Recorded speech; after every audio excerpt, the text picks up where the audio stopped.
We need a link to, or is Tricky doing the space? That's a great question. I think we're live, by the way. We are live. We are live. We live, baby. We live on YouTube, X, Oh, there's the Twitch, wife in the background. Kick. We're on everything today, y'all. Oh, wifey's in the back. You can see I one. need to We put can the only see shades what's on on for the screen. start. You know the rules. I don't make the rules. The rules make me. The rules make me, baby. You know what Oh they my say. goodness. This is the best intro we've had. Right. What's up, y'all? Yeah. Hello. Welcome everybody to another Friday episode of Higher Intelligence. We got Rick Star in his sunglasses. We got Crypto Stoner. Tricky's around here somewhere. He should be popping up any second. We're gonna Rick, get what are you into it. drinking on today? What do you? It's a little cup. It's like I can tell it's like a little cup. The green screen's going to block it, and for good reason. Wait, that's like a little mini cappuccino. I've never seen these. Yeah, it's like a little mini Starbucks cappuccino, Brian. That's cute. I've never seen that. It's nice for after dinner, you know. A little iced coffee. Yeah, that's cool. Iced coffee action. Nice. Do we have a space live yet or not yet? I don't know. That's a great question. Let me go check on that. I think that's what Tricky was setting. That's Tricky. Here he is. Let's let Tricky in. Tricky. Is it tricky? Is it tricky? Is it the actual tricky? Is it tricky? know. Is it tricky? It's Tricky Buddha from DeFi Space Donkeys, powered by weed. On Solana, get yourself a bag of weed. Nice. That's his new intro, bro. He hits I it love everywhere he goes. I love it. That's amazing. Yeah, this is the squad right here, huh? This is the Wheat Squad. So welcome everybody. Like I said, another Friday episode of Higher Intelligence every Friday at 4:20 Eastern. We got kind of a lot to talk about. I mean, Bitcoin's pumping, a number of projects are doing their thing, minting and soon to mint, and we got a lot of conferences coming up that people are talking about. So yeah, let's just kind of, you guys want to just jump right in? Yeah, bro. Yeah. There's something to talk about this week. Yeah, so let's start with Bitcoin. Let's start with Bitcoin pumping. I'm looking at CoinGecko right now, and we are sitting at 103, just above 103, 103,017, which is what? Up? How much is it up in the last Jesus, week? bro. Look at that. Oh my God. Look at Pepe. Oh, hold on. We got to get the bubble chart. You know, I had to bust out the bubble. We got to get the bubble chart. There Welcome, we go. Klaus. How you doing, man? Hey. All right, You guys we got to hear get. Yeah, we can hear you. We can hear you. It's a little quiet, but we I'm can hear lagging you. bad over here, guys. All right, I'm let me sorry. get the bubble chart front and center here. Here we go. Bubble chart. Wait. I need to get the glasses on for this. It's so green. I got to get my glasses on for this shit. Jesus. 42% on Pepe. What? That's crazy. Seriously? It's on the week. Sheesh. 42% on the day on Pepe. That is wild. Damn. There's That's a good 16 day on in the market. 16 on the day. That was the week. Yeah, that was the week. Yeah, This but- is the day. This Yeah, is But even- still. But it's still, yeah, it's great. Is it This one, height or 32%. Yeah. Damn. All right, talk us through this, Crypto Stone. Well, you know, we had a little bit of last Friday we were talking with Envision. He was looking at the short-term charts, and he had he had a high and a low of what resistance areas we had around 92.8, I think it was, and 90. I want to say he had called like a 96. It was 96, and he said that if we were to break up, that we would see that 100,000 and up test, and if we broke down below that, we would see that lower end test that we had talked about back into the 70s. So, you know, there's a lot that happened this week. So, not only did inflation or interest rates stay the same, which was projected. So because it was exactly what people had, anticipated, that ended up being good news for the market. Right. We also ended up seeing, somebody said it in the reply yesterday. I thought it was funny. They're like, why is Bitcoin going up? And they said, Britain just bent the knee to Trump. And if you rewatch like yesterday's news analytics, basically Britain is willing to do a very solid trade deal back with America, which ended up, in my opinion, that was kind of the catalyst that caused a lot of the green yesterday. Yeah. Also, we saw New Hampshire talk about starting their Bitcoin reserve this week, that they had passed that through. Nice. So The state of New Hampshire has instituted a Bitcoin reserve strategy. They brought legislation in front, and they have passed it for them now. So I think they're the fourth state, I believe. Fourth or fifth state, I believe. I'd have to check, so don't quote me on it.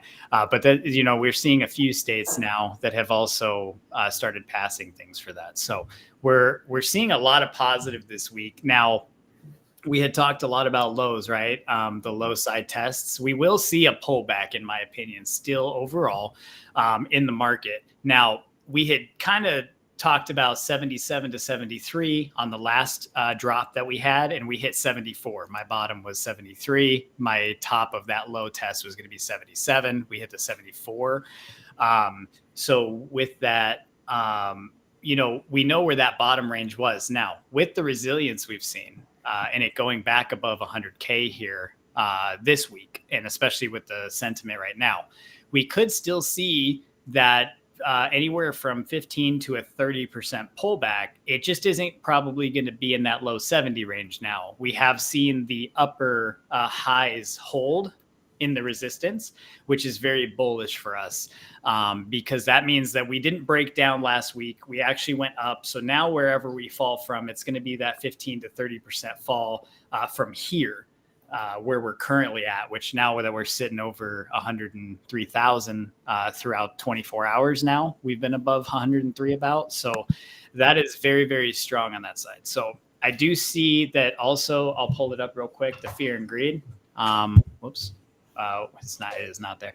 We're at 73 right now. So we are seeing greed start to creep up again. We know for a lot of people that, trading is kind of followed on fear and greed. So greed means we're going to see some profit taking, get ready to come in. The funding rates and the liquidation maps are still showing the bulls are in full control.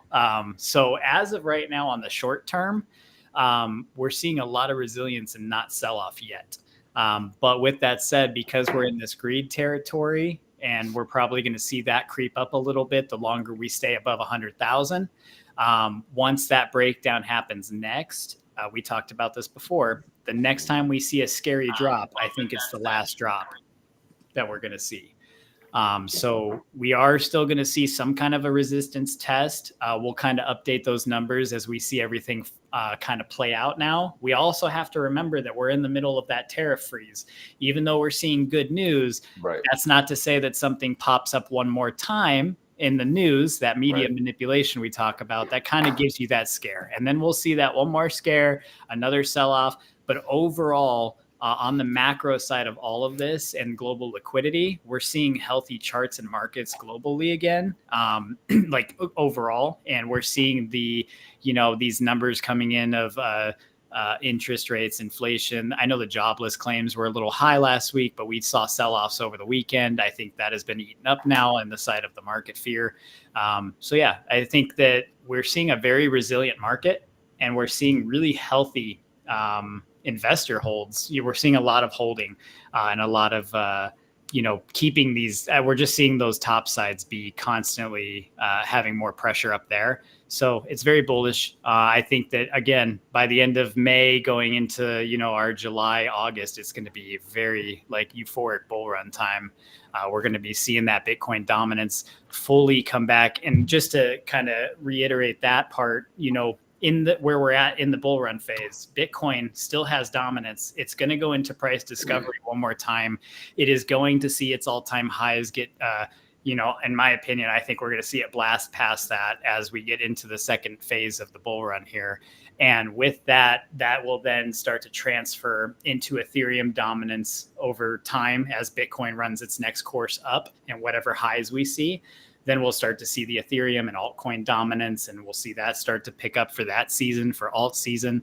And then you guys know the rest from there. Alt season leads to our meme season. Our meme season leads to our NFTs, and that, all of that. So I think we're looking really, really healthy for the long term. I'm very excited to see that we're this resilient in the market and that we didn't fall off throughout the week and that we're setting these numbers because, yeah, the next lows that come in probably in the low 80s somewhere to start. And then after that, I think we start looking for longs and positions for the upswing. So do you think you said low 80s. Do you think it's just a wick down to kind of mid to high 70s and then that's the bottom and then we're off to the races? Is that what you're thinking? So no, honestly, or do you think we will kind of trade sideways in the 70s for a little bit? I don't know that for the 70s. We'll have to see. I think we're going to trade sideways back into the 90s, to be honest, at least for the next week. Because you were also seeing on the liquidation map on like the week, you are seeing a lot of shorts down, pushing pressure into the low 90s again. Mm-hmm. But we have to retest that 92, 93,000 range again before we know where the next low test will be. Because if we don't break 93, then we don't actually go. That's not going to go lower. Right. So because of how how much different information is manipulating and moving the market right now, we will have to watch closer for the next week or two because the bottoms might not be as low as we thought. Now we're seeing a lot of resilience. So in that light, we've just got to kind of wait and be a little bit patient. And if you're short and long trading right now, make sure your stop losses are tight. Because there is going to be volatile swings and they'll stomp you out of your wins if you're up. So, as you make any gains down or up on your shorts and longs, just make sure you keep those stop losses tight so that you don't get stomped out when something swings off of a media thing saying China deals didn't go good. Boom, you're down 18% and just lost your long. Yeah. So just be careful with that stuff. It's going to be a tread lightly for the next, I'd say 7 to 10 days, and then we'll see what the next thing is going to be from there. We got to have Mama Bear on, teach us how to do some shorts and some longs, and we can start trading live on these space or on these lives here. That'd be fun. Time frame, right? Sell in May, go away. Does that apply here? Are we going to have like the summer doldrums for the next 3 or 4 months here, or do you think we're going to see some action even over the summer? I think this is a lot of the action that May is going to see. Yeah. Because it is typically a slower month. So this is the action. I think this is where we sideways and a little bit of a down trot from here. Kind of, like I said, just to retest the 90s at least. And then we'll see where we go from there. Because obviously from the 90s, it'll go to the 80s. And, if we touch 80s, we see we're 70s. But for right now, I think we're just this is the initial pump. We may go up a little bit. We might get close to an all-time high, to be honest, but I don't think that we necessarily will set a new all-time high or a big one at that. And then from there, we'll just kind of downtrend back into the 90,000s chop range between, let's say, 97 and 93, just to give kind of a broad until we get there. But 95 to 93, I guess, would be my realistic chop range. And then we may see one of those resistance levels break down, and then we'll know what's coming from there. But yeah, it really is just kind of up to what is said on the news next. It's going to come to that a lot. But time frame, still think that we could see, pick up in June or July. Again, we just kind of really have to play it by ear right now, because if the tariffs go longer or anything like that from that 90-day, this is all the manipulation, right? It keeps us on edge because we don't know what's going to happen there. And that's the manipulation part, is we have to wait and see who says what first. But we do know that the tariffs are on the table, that they're on pause, and that anything can go good or bad at any moment. To be honest with you, the reason the market's mostly up right now, I said yesterday there was a big trade, like a good trade deal talked about with Trump and Britain. So with that being had, that ended up meaning that we saw this jump, but that wasn't in the market, let's say. So this is just oversold, in my opinion. And it's just showing that, yes, we have resilience, but that we haven't broke anything that shows me we're going to fly up to 120,000, 150,000, right. And that's going to be our next bull run moment, is when Bitcoin is running up to that 150K mark. We'll know that's bull's time, in my opinion, of course. Not financial advice. Not financial advice. When is that next tariff announcement? It's coming up quick, isn't it? You know what? I don't know the exact days. Let's find out. I'm trying to Google it real quick. So I just wanted to touch on something else that's been in the news. Did you guys hear about Coinbase's acquisition? Yes, they're a $3 billion acquisition. The oh man, It's a record-breaking crypto acquisition. yeah, So man. it's 2.9 billion, largest crypto acquisition in history. And they also release their Q1 financial results. Very bullish stuff, and yeah, man. Did I see somewhere Didn't they did a $1 trillion? The company they acquired did, is it Deribit, right? They did $1 Yeah, trillion of volume in 2024. I thought I saw yeah. that somewhere. So yeah, I this should is have it. had Yeah, that queued up. yeah, I've got it. There, I'm share. I think I'm sharing it. Hold on, let me get you. There it is. It's insane. It's insane, honestly. Look Yeah, at that. that's Total revenue, net income. 6. Jesus. and they're one of the largest in where Dubai, is that right? UAE? Is Yeah. that where they're out of? Yeah. Okay. Yeah, that's massive. I saw Coinbase's stock was pumping after that too. Yeah. Damn.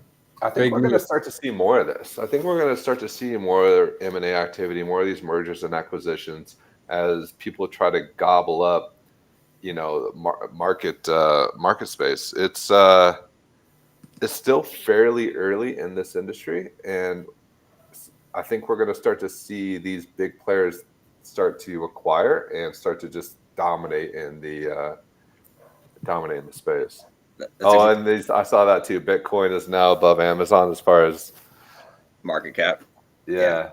What Yeah. a time to be alive. I've been Seriously, man. and I've been talking about this recently, actually, in a couple spaces. So you remember during the internet boom and all the different websites that came out, and Yeah. then all the different domain names that were made, and then Yeah. the big companies started just to buy up multiple domain names and Mhm. redirect them to their main sites. Right. Right. They just gobbled up everything.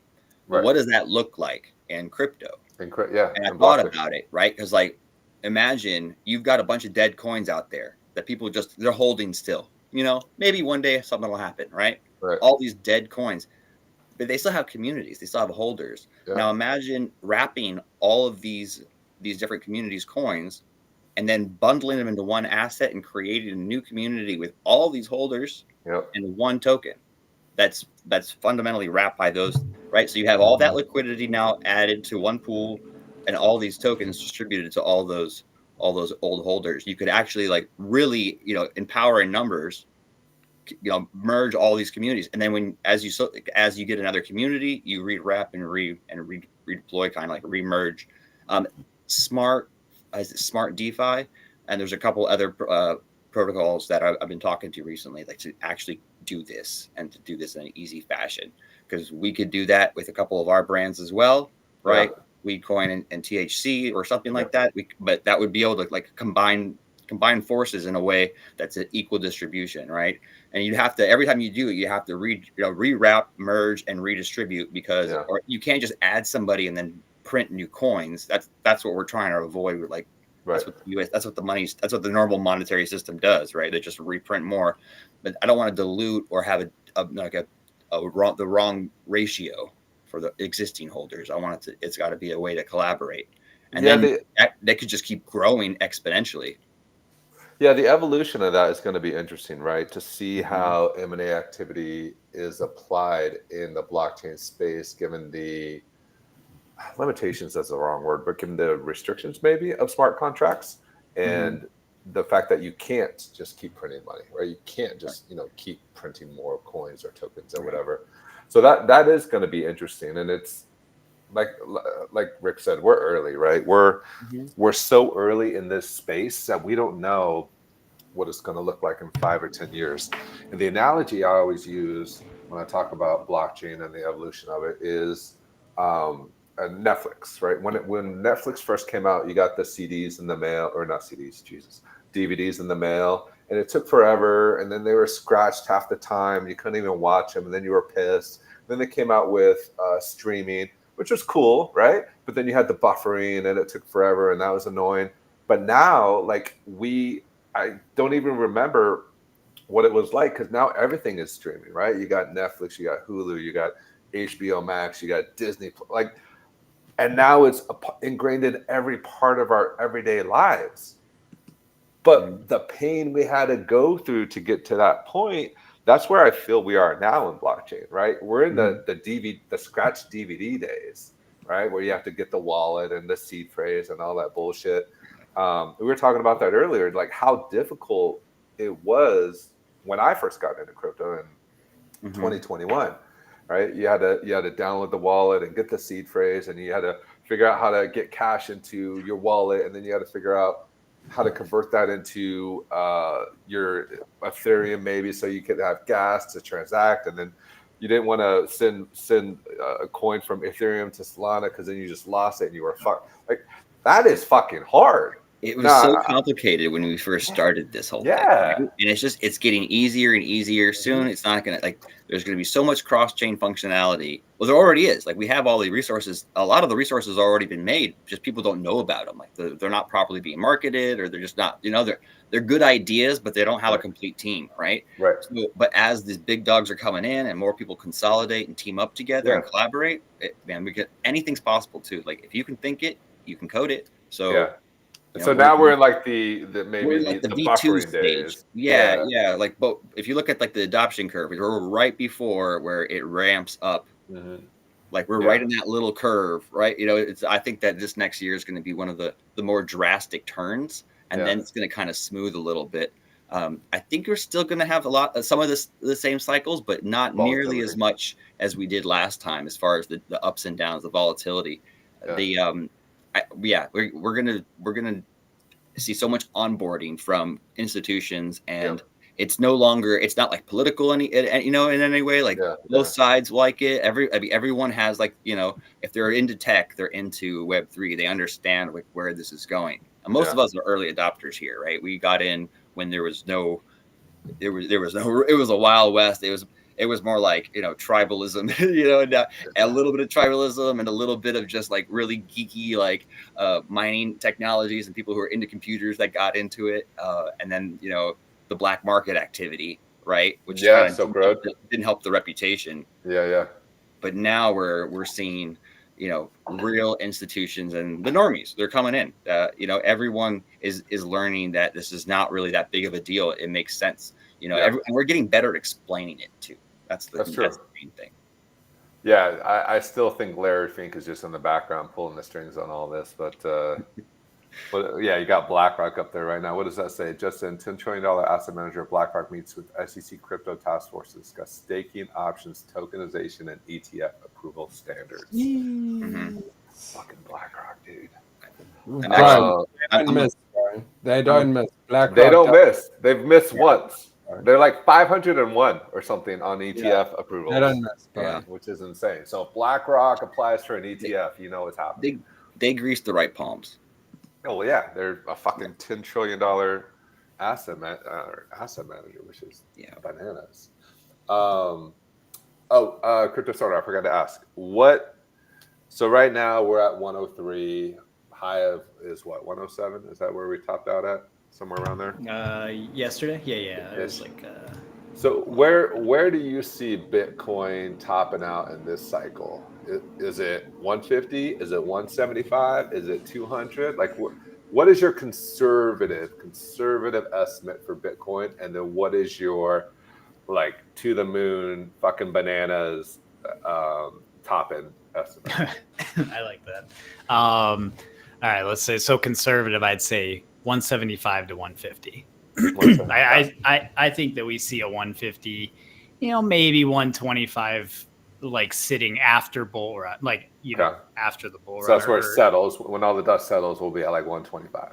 I think so, especially with how things are going with regulatory things and stuff like that. And just that movement towards a more global adoption, that's coming faster. And plus, I personally think we're in a super cycle, because mass adoption is going to happen in the middle of everything or towards the end of everything. We could have an expanded bull run if there was mass adoption. But So yeah, I'd say 125 to 150 would be my conservative sides. I think we'll definitely touch 150. I just don't think that we could necessarily hold that during, let's say, a crypto winter that we go into after the run. We may be sitting lower. Now, my favorite one to talk about, because I'm hoping that we are in that super cycle, is the euphoric numbers. The oh my God, did this happen? So if there's mass adoption, and I mean that by if we start seeing large companies like Disney and stuff start invest money into blockchain technology, like we see billions, and some of them already are investing into it. They're just not on a chain, let's say, so they haven't pumped a lot of money into that. They've made various partnerships, but they haven't moved forward yet. There you go. Thank you. Exactly. That's exactly like Starbucks, for example, the whole NFT. Starbucks and Disney had made like a little partnership, basically, like kind of like a not big thing, but kind of looking into Polygon. And so it'd be good for a reward system. And recently, there's a new thing where you can have an NFT that has ownership for a period of time and then goes back to the original owner. So perfect for like memberships, right? I could see Disney doing that type of NFT with their annual membership, right? So maybe they'll have it so you actually keep it as a souvenir, but it has an expiration date on it. But when Disney puts their tickets into an NFT like system, right? And then it's just right there on the Disney website. It's just blockchain in the background. People don't even need to know it. Right. Exactly. It's a membership at that point. It's irrelevant. Digital membership. Yeah. When they do that, we see this crazy amount of growth. If you look at the adoption curve, if we are where we're hoping we are in the adoption curve, and Disney makes that, and Disney makes that move, that would be like this kind of like the signal in my mind, like we're doing it. All right. So crypto, what's your top line number? Then we get the top line numbers. Top line number, in this cycle, I think that we could touch 500,000. Whoa! Shit. No. Okay, that's in a super cycle. So we're talking super cycle, right? Yeah. So we're talking highest number. I think if there's mass adoption and you start to see that billions of dollars are moving into reserves, and you start to see a global push for that. You see Europe start to do it. You see if America, it's good. Exactly. Okay. That's good. I mean, realistically, and I know this sounds crazy, but realistically, if most of the world's governments went into that at the same time like that, we would probably see $1 million Bitcoin approaching, or some kind of crazy, because you'd see multi-trillion dollars moving in. Where Bitcoin's at 2, move that to 4, and you doubled everything. Double it. Exactly. You move. I mean, and let's say 10 trillion is just one asset manager. So say you have 10 trillion go into Bitcoin around the globe, that would very much change the entire world of crypto. But so yeah, I think that in a top of this run with reserves happening, not just being talked about, with things moving in that direction, we would see maybe a 500,000 tap, and then I would say resting 250K. And I know that's a big drop, but that's kind of a super cycle swing. Is going to be some kind of a massive up, and then it's going to look like a 50% fall off, but the bottom is 250,000. And it's like, well, what are you complaining about? It's 50% fell off from the top, but it's 250,000. We're still sitting at 250, versus 70, topping out at 76 or 77 or whatever the last cycle. So nearly a 4x on that, 3.5, 4x on that. All right, I want to transition real quick to Klaus, because I know he's a little pressed for time. So really appreciate you being here, man. And real quick, is it Klaus or Close, or is there? Klaus, like Santa Claus. Oh, okay, Klaus. Okay. So I'm excited because I've been following Psychedelics Anonymous since I got in, 21, 22. And so I'm excited to chat with you and kind of learn more about your journey in Web3, but also dive into PA and Psychedelics Anonymous and the evolution of that project and how you took over, right? You're the owner of that project now, which is amazing. Congrats. So let's dive in real quick. Let's talk about your background. Let's talk about how you got into Web3 and what that journey looked like, and then we'll get into PA a little bit. Sure thing. Well, first, thanks, gents, for having me. awesome show so far. Definitely the most intelligent group of stoners I've seen in PA. So, I didn't expect that, but I definitely learned some things, and I appreciated your guys' market feedback and intel. But to, I guess, start off on like where I came from. I've been now in Web3 since like November, I think 2021 was right when I started. So about 4 years now, and initially got into this space because of NFTs, and I would probably relate that to probably Gary V videos and Bored Apes showing up on my Instagram back in the day. Nice. And that was the initial attraction. Obviously, like most people, was monetary, kind of gain, as well as just trading. I studied finance and psychology in school. I spent the last kind of 10 or so years doing tech sales for mobile marketing companies. And so once I started learning about crypto more and more, I pretty much just saw, hey, okay, mobile marketing was like the next iteration of the internet. Now crypto is the next iteration of kind of like, Web3 shifting away from mobile, but, having its own kind of niche within it. So I wanted to learn everything I could, and was a community member and trader for a good portion of time. Got rugged by a few projects, did well on some others. Ended up just making content for a lot of different brands and teams in the space. Not at all paid initially, just shared content that was educational around different topics I enjoyed or different projects I enjoyed. People really enjoyed it. That's how I ended up kind of gaining my audience. I never really intended to be like some influencer or big name in the space, but it kind of just naturally happened that way. So I've kept true to that. And then after a bit of time, I ended up getting hired by PA to be like a consultant for them / advisor. Nice.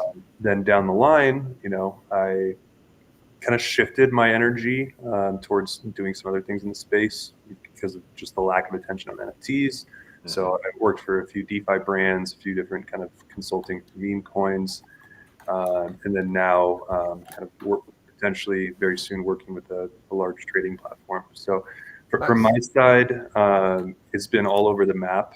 And then I, as you mentioned, acquired PA about a year ago. So now I'm doing more of the building side, where I've done creating, I've done content, I've done trading, I've done plenty of community things. But I wanted to build kind of my own vision, and ended up buying PA just because it meant a whole lot to me. It was the community that really like started off my NFT journey, truly, and I have very close friends with a lot of the people within the community. I'd argue they changed my life in more ways than one. That's amazing. So for me, it's just a matter of, I really care about like the stigmatism against psychedelics that we've seen it with weed. And I'm sure you guys can compare that to 10 years ago versus now, how weed is kind of presented or even just educated around. Of course, not for everyone, and never going to be targeting, groups that shouldn't be associated with psychedelics. So our main goal is find the psychonauts out there, because there's already millions of them. And just get them more familiar with our brand. But that's a whole lot of initiatives I could go into, as well as apps that we're working on.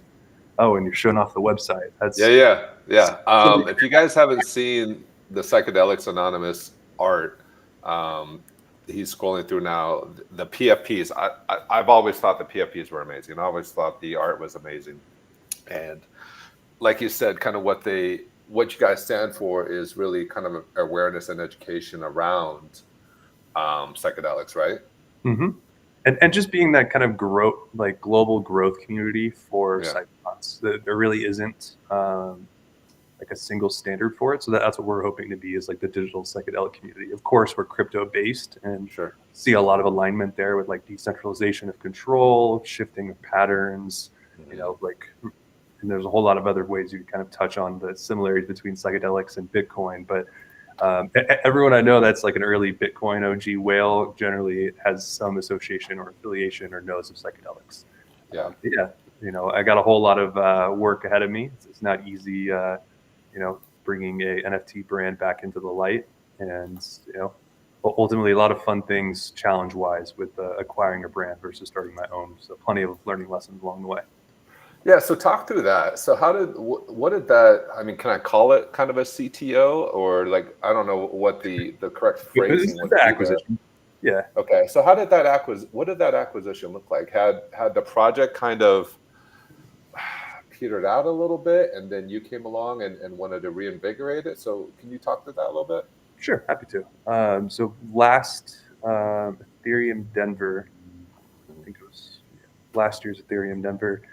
I got a phone call, and this is after a few months prior, where I made it known to the PA team that I didn't really have the time to consult as much. I would still happily support, but wanted to shift into DeFi for a bit. But let them know if they ever decided to take a different direction, that I'd be open to acquiring the brand. A few months later at Denver, they gave me a call, said, hey, what we're doing so far has worked, but there's some areas, in terms of getting stuff done roadmap wise that just could not be done in Australia. And so kind of just, I think the natural progression was more like, hey, like we really want to get this in good hands, not just, exit and leave. And Right. for me, it was like a community side of, I had become the focal kind of trusted voice within the community over like 4 years. Everyone knows me, has traded with me, or, collected with me, or I've helped out in one way or another, or educated. So it just kind of was a natural progression of back and forth kind of negotiations for 2-3 months, just trying to figure out the best, I guess, way to handle the acquisition for the community, but also make sure that they know that like their voices are heard, and that, everything that they want to come is still, intending to come.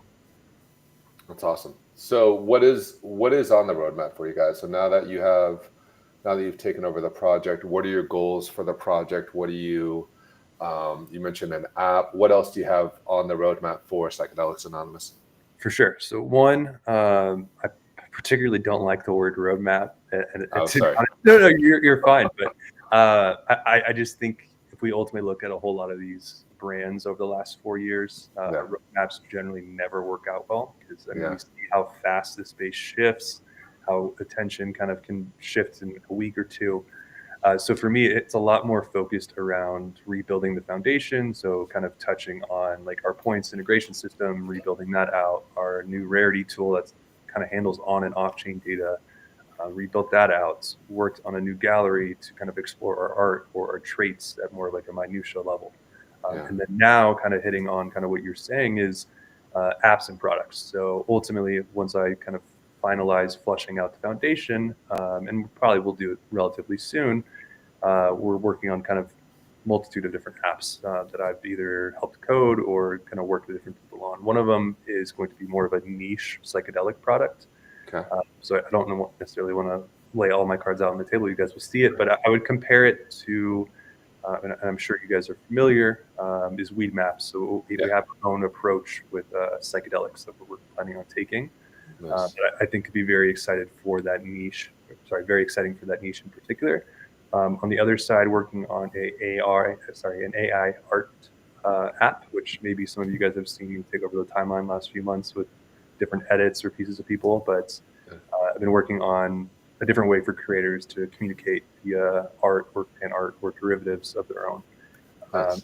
And then another side is kind of, ultimately psychedelics education. So, working on really building out our social strategy, which is very complex in terms of like which channels do we really want to focus on, as well as like how do we go about it in the right way. As I touched on kind of earlier, like you can't be advertising psychedelics to kids, nor do I want to. You can't, ultimately go after people that maybe don't have an interest in psychedelics. So it's a very different use case, where some of the brands that we're competing with, like how I would describe it is like everyone's chasing, the Pudgy Penguin, and even they're chasing the Mickey Mouse and Disney. I'm not trying to be the cute, animal PFP. We're more of like the sci-fi Star Wars kind of angle. You know what I mean? Like in terms of our art, our direction, like how we can tell our lore and stories. And that excites me. For me, like, we have a very specific niche. No one's competing with us in the NFT space around psychedelics. But ultimately, and I know you guys are aware of this, attention and liquidity shifts crazily in this, world we live in with crypto. And so trying to focus on things that can drive sustainable growth versus trying to trend chase. We don't want to be chasing trends. We want to be creating them. So there's so many things I could say that I don't have necessarily full details on yet, but we will be doing things on other chains. We've been speaking to people on Solana and Abstract.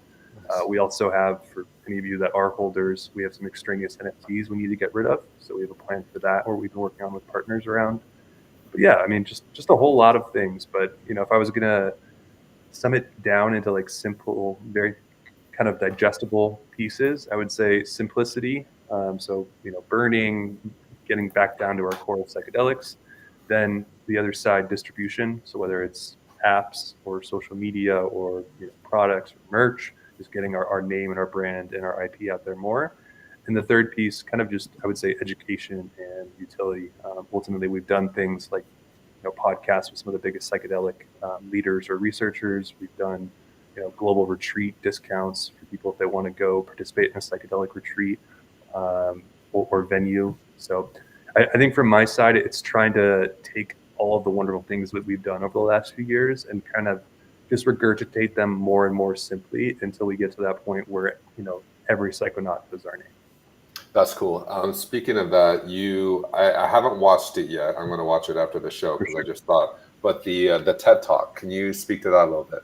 Yeah. So B-Tabs, he's one of our community members, and also he's our psychedelics lead. But he joined the community right around when I did, a few years ago. He became one of my best friends. But he's a head of neurology in Nevada, and he also is part of the kind of front line for psychedelic policy innovation. So for those that aren't familiar, we helped push Australia's legalization of medicinal mushrooms. We got, I think, more than 30 to 40% of all initial kind of forum signatures were by our community.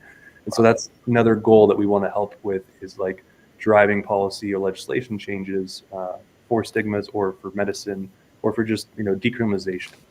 So B-Tabs is on the front line there. He does different research papers on psychedelics that he talks about. If you want to follow him, he's at psilocybin. But he did his TED Talk actually a few years ago, right when PA kind of came out. It was a couple months into it, where he got an opportunity to speak about mental health and psychedelics and all of his research. Of course, he did us the wonderful good grace of shilling PA while on a TED Talk. That's cool. And then, more recently, like you mentioned, we just got that kind of TED Talk posted by Johns Hopkins Medicine. So huge in terms of getting us in front of the right psychonauts or people. Because ultimately, there's a lot of wonderful people in crypto, but we're not trying to target or attract everyone. Right. Of course, that is definitely a distribution method, but it's not who we are ultimately. Like, we align best with the psychonauts. And ultimately, like, we don't want traders that are staring at floor price every single day saying when airdrop, when next free thing. It just never leads to a sustainable kind of community growth. So from my side, really focused on kind of trying to harness that, psychedelic angle. And then one thing we've done too previously was we sponsored MAPS, which is like the biggest psychedelic science conference in the U.S. Where is that at? It's based out of Denver. Denver. But do you think the venue changes from time to time? It's going to be in Denver again this year, next month. So working on planning a little side event there as well. Dude, if you guys have not checked out Psychedelics Anonymous, go on. I'm on their Twitter right now, just kind of scrolling through. The art is insane. And the website is insane. And I just wanted to say, like, I love what you guys are doing. One, because that I'm very heavily into psychedelics. Like, I've been for a long time, DMT. I've done pretty much everything. But aside from that, I love that you guys are niching down, because I always say it's such an important thing in Web3 is like niche down to your core audience and give them what they want. Because you look at any successful brand, Supreme, and these ones that we all talk of, like great stories from going from a tiny little shop to a worldwide brand. It's always because they niche down and they go and serve that. Like Supreme was serving just skaters, like in New York. They weren't out trying to, sell to everyone. They just made those people so happy that just spreads out to everyone else. And I think that what you guys are doing is exactly that. It's like we don't need to try and attract the whole of Web3. We'll just focus on these psychonauts, make sure that they are super, super engaged and love the project, and then everything else will just fall into place over time. They'll bring people in, and I just think that niching down is just the way to go in Web3. We try and cater to the DGens, and that's just not sustainable, you know, especially when it comes. I mean, you look at Doodles today, they did that airdrop of their coin, and it just got absolutely dumped by their Community. so-called diamond hand holders, you know, and it just goes to show that there are so many DJs in this space that will just dump a bag for quick profits, and it's not healthy, and it's not sustainable, and it's not good for Web3 projects. So we need to just really start satisfying our holders by niching down and by giving them exactly what they want, you know, as much as we can. Obviously, to a point, we can't just be throwing shit at them, but like at the end of the day, we please them and we make them happy, and that's all that should matter, because that will create a wave outwards that will bring more people into the community. So man, I love it, and the website as well. I appreciate that a ton, and I think you understand the core, which is like one of our pillars of our community, which is like burn the ego, which is also a part of psychedelics. And for people, like, we don't want people in our community. Ultimately, there might be some that have an ego, but like, we're not trying to attract those people. Ultimately, like, you know, we want people to be a PA because they love the community, they love the arts. They're not here expecting free shit all the time. Will we do free things? Will we do rewards for community? Absolutely. But I'm not going to broadcast them and bring a whole like entourage of traders that just end up fucking me over in the community. So I think from that side, just fully fledged, focused on trying to attract more psychonauts. And I know there's plenty of them in crypto. It's just getting the distribution to where it needs to be, and for me to keep being present and loud and go on as many shows like this as I can. If you're president and you're creating something that they like more than money, then you know you're on the right path, right? Yeah. It's hard though to create something people like more than money in crypto. 100%. Well, I will say with what we've been creating something called the Green Pill Collective, which is over 20 projects, almost 30 projects that we're not here for money. We're here for love and support and just to be here for each other in the space. And it's not about money. There's no token. There's no NFT. This Green Pill Collective is just a collective of different projects within Web3 that have founders that are dedicated to growing the project and just all the things I discussed, you know, just really satisfying their core of their audience. And, you know, I think that that's the key, is like, don't focus on the money. Don't focus on that bullshit, because that's just going to attract the wrong people. Focus on what you're good at and what the people want as well. You know, it's just, I love this, man. You've definitely enticed me into picking up a PA, because it's just really in alignment with like the person that I am. Sorry to interrupt you. I'd love to tell you one more thing that you probably don't know, is maybe some people do in the room, but we also have trait swapping. So our NFTs are dynamic. So you can, let's say you own multiple, you can switch up the traits between them. Let's say you. Oh, that's cool. Let's say you want like Legos to just make your own like epic grail. You could hypothetically buy a floor, you know, trade for different traits of higher rarities, or go buy those traits off our secondary market of like our trait marketplace, and then upgrade your NFT to be a higher like rarity or even more aesthetic. So there's people within our community that will buy up floors, upgrade them, and make the collection better, as well as, you know, they're able to flip if they want to as a collector. But one thing I like about it is, from a psychedelic side, and you'll see it when you go through our art, is it gives so many different directions for the individual user to customize their piece to how they see fit. And for psychedelics and like, you know, the way we see the world is very, very in line there. Because I mean, you could see the beauty in a piece, or you could see the horror in a person. And you'll see that throughout the collection. There's some that are just visually very beautiful, and there's others that are kind of terrifying. You're like, why is there such a distinct difference? And it's ultimately, you know, we want to give our users ultimate control over their identity, which I think is a focal piece we've seen over the last 10, 20 years in the market across plenty of different verticals. But with this, it adds to like emotional utility. Like if you're able to build your own piece, you get to connect with different community members, you get to be proud of the art you have. You also are, to be honest, less likely to sell it if you build your own piece. So just a whole lot of fun there. But if you ever need any help, happy to kind of walk you through. Also, with that, just to say, I've also with the project that I work with, Mutant Shiba, in a similar position. You know, I'm kind of taking over because the original founders just aren't around. They're not able to be around because of IRL circumstances, jobs, you know, 9 to 5s and all of that type of thing. And I'm taking over. Something we've been planning for a long time was trade swapping, but also mutations. And the reason that we did it, and I love it, I love what you guys have done it, is because people don't want just an NFT that they get. They don't feel like that represents them. They want, like, think about PFPs and games. Like, what game are you happy where you just get like a standard character? You always want to like make it you, like as much as of, or maybe not even you, but the virtual you. So man, I love that you guys have already implemented trade swapping, and bro, I'm already looking at it. I'll definitely scout It's out really one cool. DM me anytime if you got questions. I'm happy to answer them. for sure, bro. Rick, here you go, right here for you. Yeah. So one thing we did recently was a mimetic reroll. So one thing that was like a pain point for us is because we did trade swaps, we had a little too many traits released over time. And when I took over the brand, we were looking at different ways we could solve that. And prior, they had already done a reroll. But what reroll is you can burn traits already in the ecosystem. And so we did a mimetic drop with different partnerships with major meme coins. That's cool. That's dope, bro. And Yeah, they're all we got to get a weed one going. Yeah, we're happy to do one. You know, we've been working with a bunch of different brands on like different ways we can feature their IP. Because one thing that we like too is the culture aspect of Web3. Like we don't want that to go away, and we want to pay homage to all the different people that kind of have contributed to that.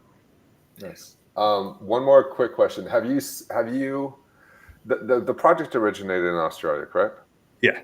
Have you seen it kind of flourish a little bit more now that you've taken over? Are you seeing more U.S. people coming into the project, or was there always a high percentage of people from the United States in the project? So the initial kind of community when I was a part of it as well as like took it over, mainly distributed across U.S., Australia, and Europe. But of course, we have some in Asia. That's probably the area I want to grow most in. Now, I would say definitely I'm seeing more like U.S. people, join. But also, I work incredibly degen hours, so I try and onboard any person in any part of the world, to be honest with you. So it's growing in other areas too. Like I've been trying to get Asia and UAE and India because there's a lot of different psychedelic influences, whether art or culture, within plenty of those places. Sure, that's cool. Well, you are welcome back anytime. I'd love to get an update as legislation or laws change in the U.S. and more states legalize it, and again, kind of just educate more people, right? Make them aware of it more, and because it's still new in most states. It's still, I think people are still like anything. Like when we first got legalized, even like crypto, there's hesitation there because there's unknown, right? They're not educated. So I think the more we can educate people, the more we can onboard them and eliminate some of that anxiety or fear or whatever it is for that person. The stigma. I think would make a huge difference. So yeah, you are welcome back anytime. Any kind of parting words for people? Anything for them to look forward to in the next month or two, or anything you want to? You said there's a conference coming up next month, I believe. I want to know what events are next. Yeah. So I'm working on planning a side event in Denver because they have their psychedelic science conference. It's the middle of June. Aside from that, we've done some retreat events like camping and like breath work and like sound meditation retreats. We're exploring doing more of like interactive runs or different group sessions with yoga, but ultimately totally free and like open to all ideas. Because ultimately, how I see crypto and Web3 is like, why do you ever stay in a community? A lot of the reason is your experience with it. And if you don't have in real life experiences, it's going to lack majorly. Like when I think about all the things I've done in crypto, like if I didn't go to all these events or meet all these people, I'd be a much different person. I probably wouldn't be in the same community as I am now. So trying to really continue that and leverage that fully. But one thing I will say just as like a closing remark is we used to be like known and touted as like the mental health brand. Because we did do a partnership with Impact Suite back in the day where we had, I think it was like 6 or 8 months of free mental health therapy for all holders. So that is something we're looking into kind of reinvigorating. Obviously, there's some challenges, but one thing I will say is that we're not a mental health brand. We, of course, are like pro mental health, but we are a psychedelics brand. And ultimately, our mission is destigmatize psychedelics. There's so many different routes and pathways within that, but if you're a psychonaut, definitely check us out or give me a DM anytime. Happy to help you guys.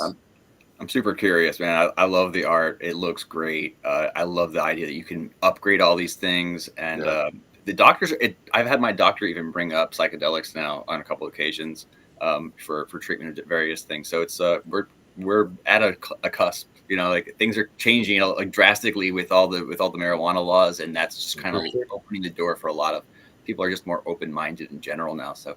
This is really cool. I think you hit the nail on the head too.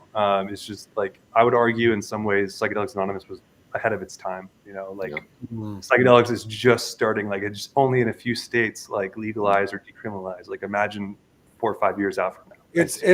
It's so crazy for me to hear that because I grew up in South Africa and like psychedelics there are just so common. Like it's the most common thing for you to go to like a friend's house or like a house party and them to be like, here, take some shrooms. Like, oh, here's some penis envies. Just pop them. Like honestly, like I've since probably like teenage years, I've been taking psychedelics. They are just like DMT is rarely like available in South Africa. You know what I mean? If you want to go on an ayahuasca retreat, it's not hard.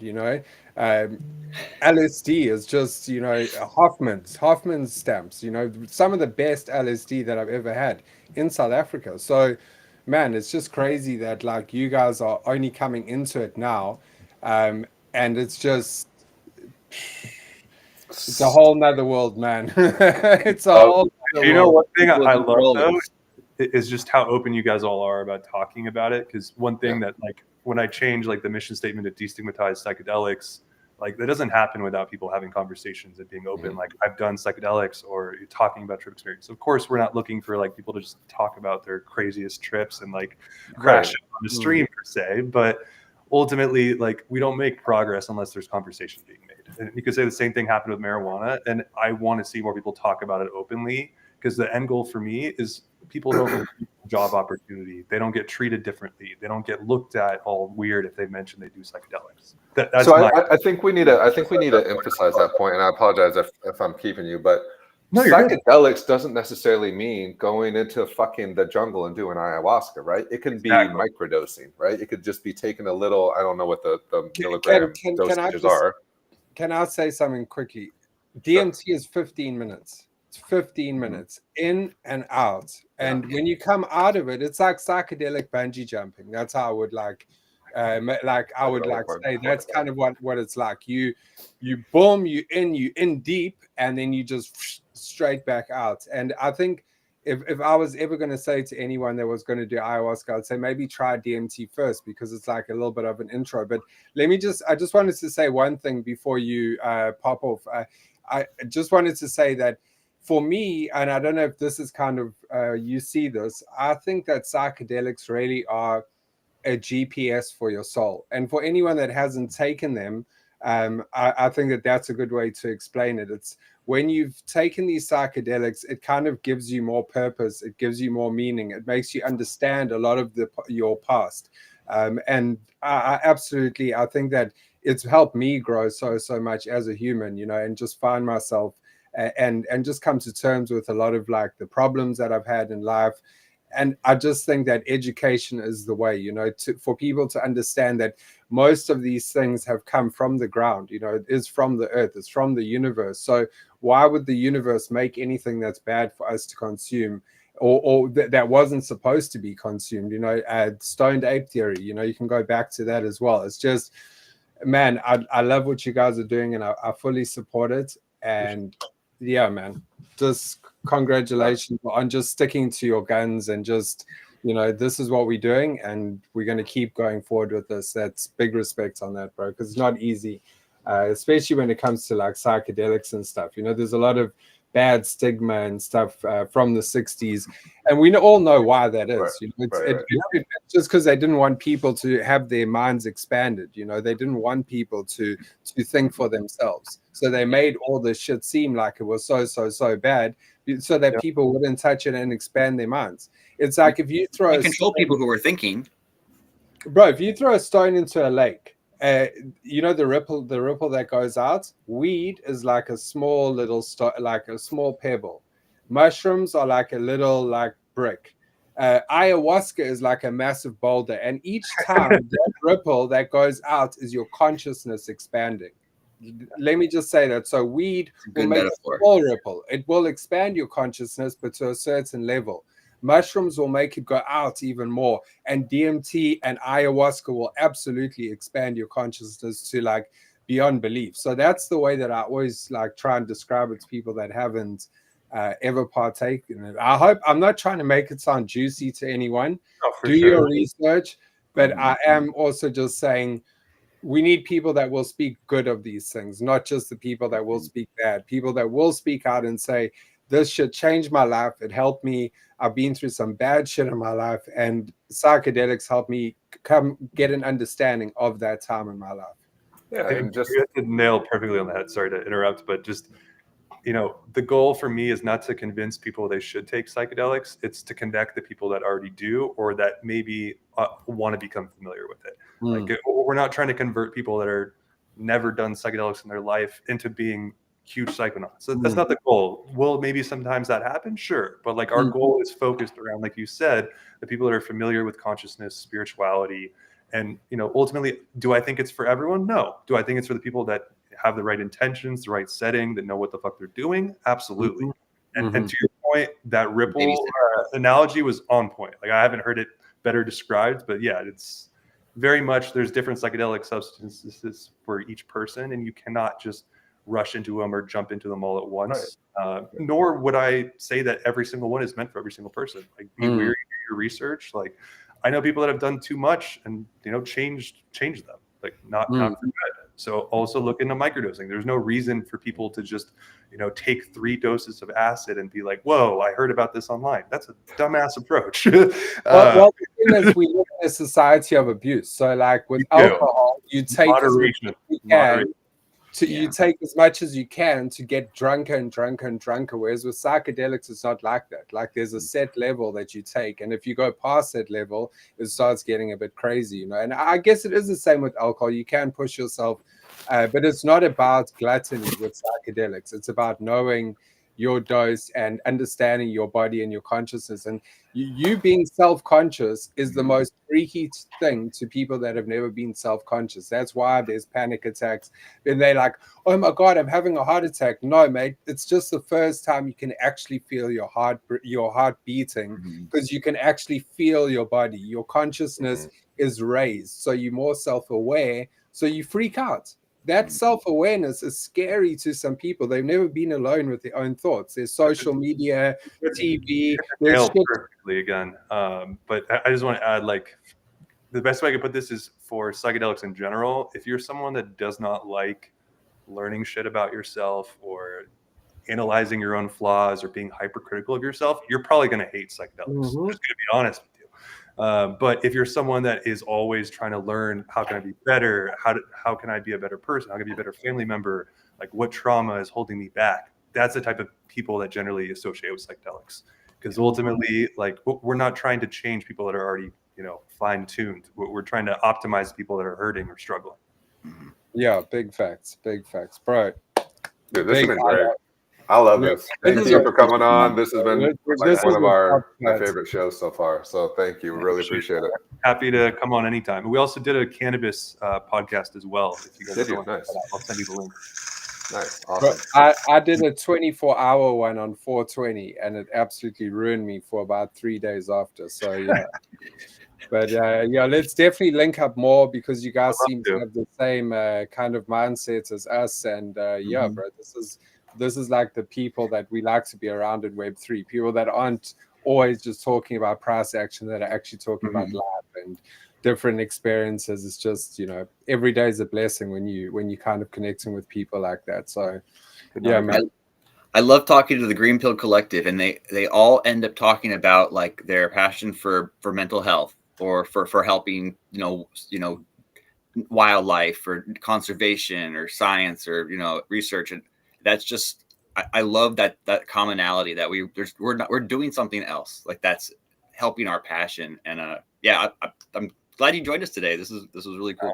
I appreciate it, guys, and thank you guys for having me on. It was I think a little bit short notice, but also long overdue. So happy to join in. That. Psychedelic NFT, psychedelic_NFT, but it's PSYCHEDELIC. Psychedelic_NFT, and of course follow Klaus as well. And I don't know where his app just went. I'll have to find it. Yeah, and shout out to everybody that joined us on X. We got EAC over here co-hosting with us. We got Mama Bear in the house, and I saw Chum Wizard, Weed Meme Coin. We got Pink. We got the whole crew coming through. Pads, let's go! I appreciate everybody coming through. Retweet the space, tag 3 friends. We might have a little giveaway here soon at the end. And if you have any questions, feel free to come up. Appreciate you guys. All right, Klaus, I know you're pressed for time. We really appreciate you taking the time to chat with us, man. This has been one of my favorite shows. We'll let you go, and then we'll wrap up with a few closing remarks. Anytime. Thank you guys again. All right. Appreciate it. Take care. Take care. All right, guys. Let's see. We got a couple announcements that I want to get to that before we let you go. Crypto, why don't we talk real quick? I want to talk about Dragon Punks. I want to talk about Solana Deads. Of course, we got Mutant Shiba Club tomorrow. There's Saturday spaces every 4:20 Eastern on Saturdays. But real quick, Crypto, talk about Dragon Punks and Solana Deads. What's the latest on those two projects? Yeah, just we'll do Solana Deads first real quick. Solana Deads, we did have to push the mint date a little bit farther. I think Tricky's camera fell and we heard it. I don't know. So Solana Deads, we did push the mint a little bit. We're not setting an exact date yet. It's not going to be in the far future here. We just have basically there's so many traits and interactions with the 3,333 that when we generated, we're having to fix a couple things, and then we want to make sure that we have the proper amount of time to then get the metadata and everything set up and launched properly. So yeah, that'll be out soon. And it is 3,333. We did change the mint price a little lower. So for the OGs, it's 0.333, and you can mint 4 per wallet instead of 2.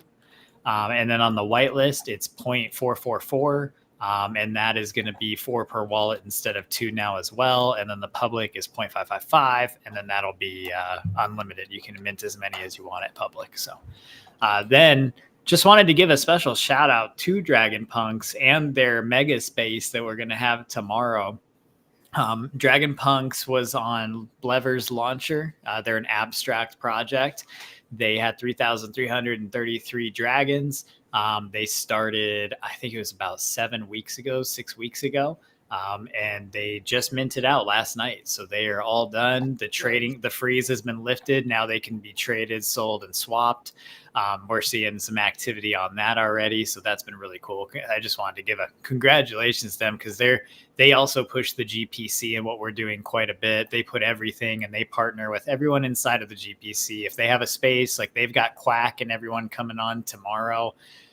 So they have, and it's going to be me and Mama Bear co-hosting up there with Dragon Punks and Primal tomorrow. So it's going to be a fun celebration. They wanted it to be a mint party, but everyone was minting so fast that the party couldn't get here soon enough. So instead of a mint party, it's a celebration now.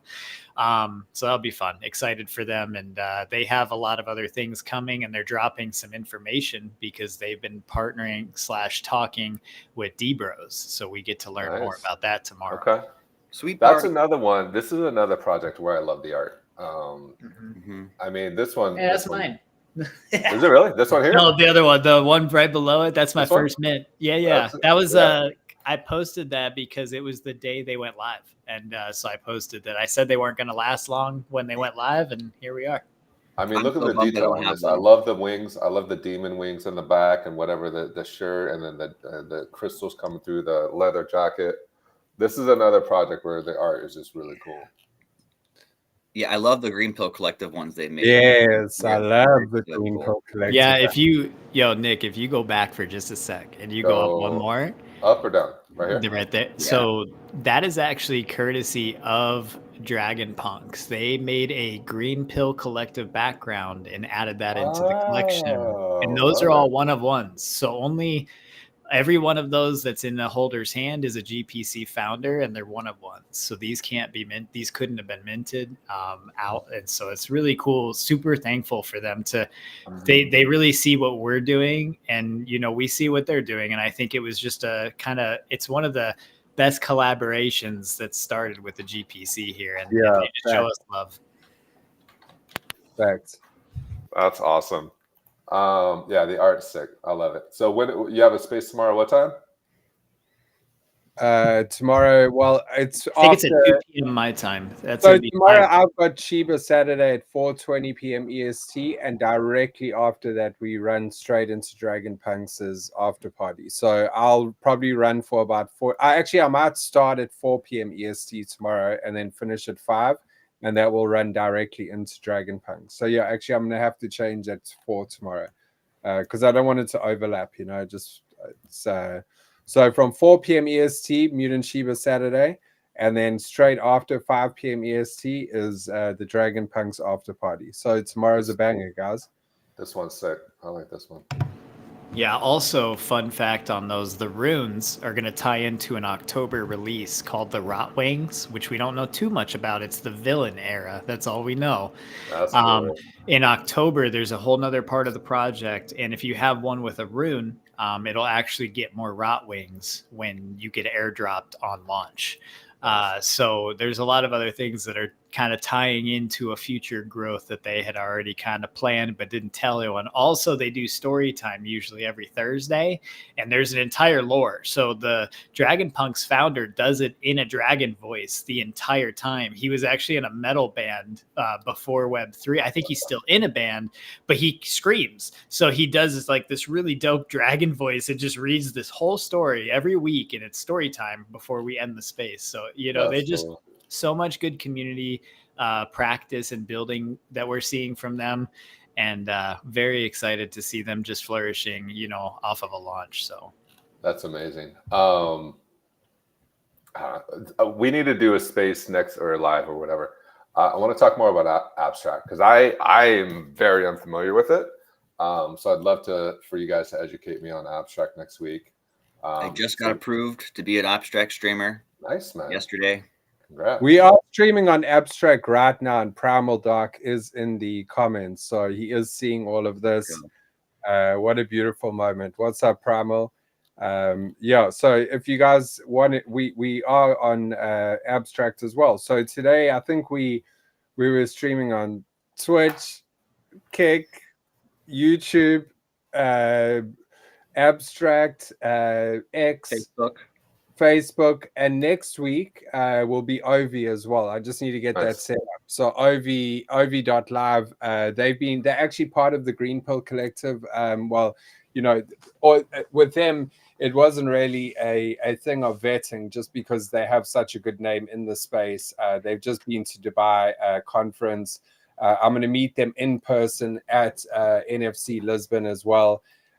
Phil is a Bored Ape member, and I really got to know them over the last couple of weeks. So they aren't really a project per se, but they do have a collection called Ovisaurs.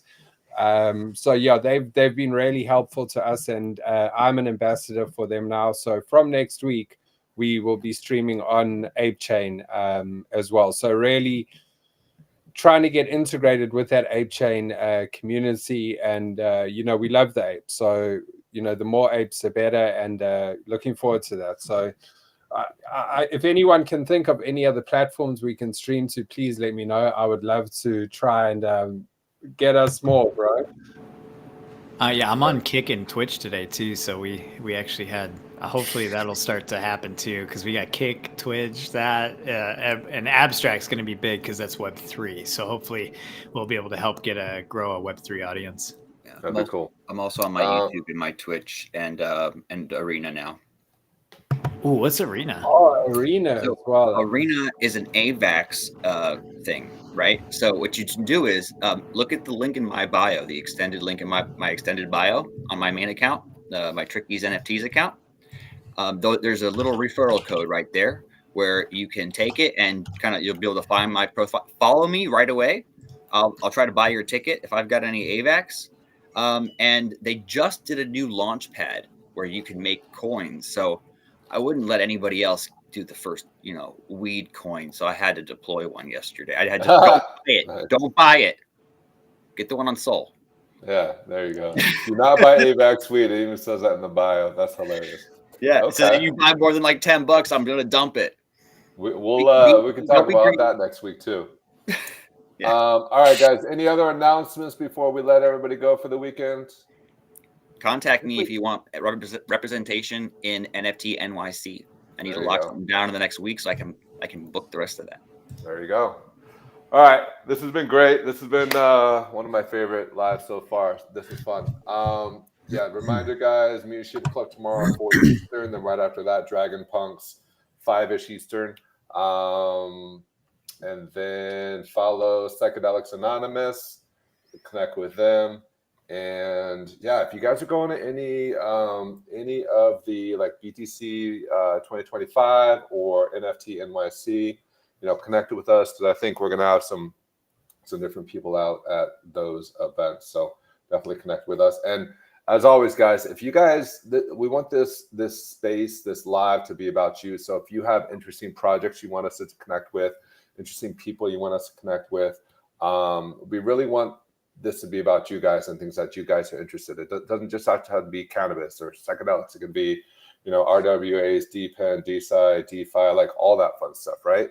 And what are people building in the space that's cool? What are people building that's going to change how we interact with the world? So any suggestions, connect with any of us up here on the panel, and we'd love to bring those people on to our show. That's it for me. Have a great weekend. I'll see y'all tomorrow at the Mutant Shiba and the Dragon Punks. Guys, any parting words? If you want to still hang out, come over here on the X space. We'll just be on audio. Yeah. Run over there, chill. Raise the heart. It won't work because I'm not on OBS. Oh, okay. I think also, we're on to something. This week is one of those weeks where I want to share this broadcast back out. People should rewatch this. And so this is what we need to, when we do that every week, we know we're cooking. So thank you guys for being a part of us getting this all together, organized and kind of dialed in. You guys have, especially the people in the chat, you guys are supporting us every week as we grow and get this dialed in. And without you guys, we wouldn't be able to do it. So thank you. I'll get some clips going as well of the show. Some good clips of some of the parts of the stream, and then we can send those out. Get some viral clips going. What's up, Toshi in the chat? Dump Dog, Justice Hunter, 6-Star, the Mad Queen, Dead Wolf. We got to get Mad Queen up here. I want Mad Queen on the show. Yo, same. I've got a couple intern positions too available. So if anyone wants to come and join the DeFi Space Donkeys team for a couple little small little parts, hit me up in the DMs. We need some video clippers. We need some website builders, or just uploaders, to people to update data as it comes along. But yeah, all kinds of cool stuff happening. Appreciate y'all. Happy Friday. Great weekend. Happy Friday. See you tomorrow. See ya. Bye. Happy Friday. Peace. All right, guys over on X, I will be right back. Talk amongst yourselves. Let's throw it to EAC, and we got Mama Bear in the house, so I'll throw it to you guys. I'll be right back in a second. What, is it still streaming though? That's so awesome. I love his voice. I'm streaming. We're still live. I'm streaming over there on. Are we still live over here? I think we all have to leave. Yeah. Okay. Wow. Are you still seeing that we live? Yeah. It says live.